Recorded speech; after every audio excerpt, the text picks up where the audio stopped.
त्रेपन्न लावून का संदीप ये ना पण नॉन अवेलेबल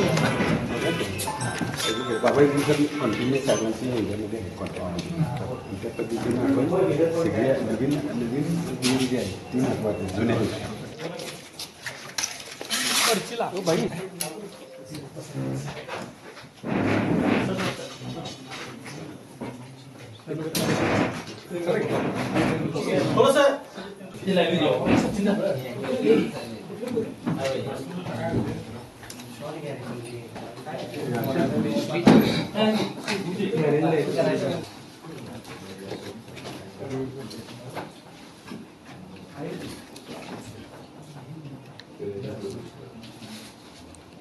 इंद्रजित सावंत सरांचं जे व्हायरल व्हिडिओ झालेला आहे त्याच्यावरनं इंद्रजित सावंत सरांचं मी स्टेटमेंट नोंदवलं.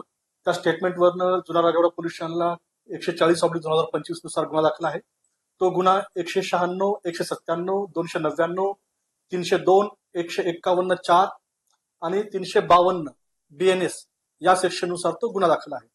गुन्हा जो आहे ज्या नंबरवरनं इंद्रजित सावंत सरांना फोन आला होता त्या नंबरवर म्हणजे त्यांनी ज्यांना आपलं नाव प्रशांत कोरटकर असं सांगितलं त्यावर हा गुन्हा दाखल आहे.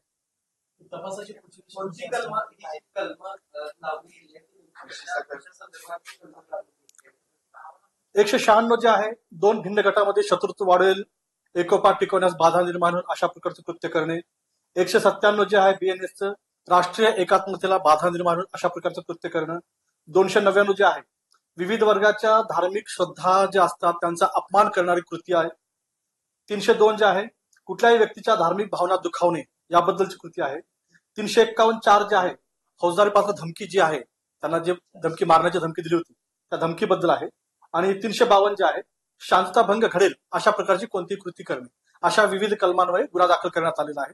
आणि पुढील तपास जो आहे आता हा जो नंबर आहे मोबाईल नंबर त्या मोबाईल नंबरचा आम्ही सायबरच्या मदतीने तांत्रिक अनालिसिस करून पुढील तपास आम्ही करीत आहोत. प्रशांत कोरटकर आहे याच्या संदर्भात काय म्हणते आणि कुठलाही या संदर्भात काय आता सध्या परिस्थितीत आमच्याकडे अशी कुठलीही माहिती नाही. जेव्हा सायबरकडनं सगळी माहिती मिळेल त्यावर नंतर बोलता येईल. फिर्यादीमध्ये काय त्याच्या रेसिडेन्सी बद्दल फिर्यादीमध्ये काय उल्लेख नाहीये. एक मोबाईल नंबरवरनं कॉल आलेला आहे आणि कॉल झाल्यानंतर त्यांनी स्वतःचं नाव प्रशांत कोरटकर सांगितलेलं आहे एवढाच फिर्यादीमध्ये उल्लेख आहे.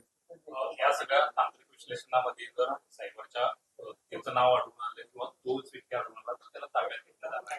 निश्चित त्याला ताब्यात घेऊन पुढील कारवाई करण्यात येईल.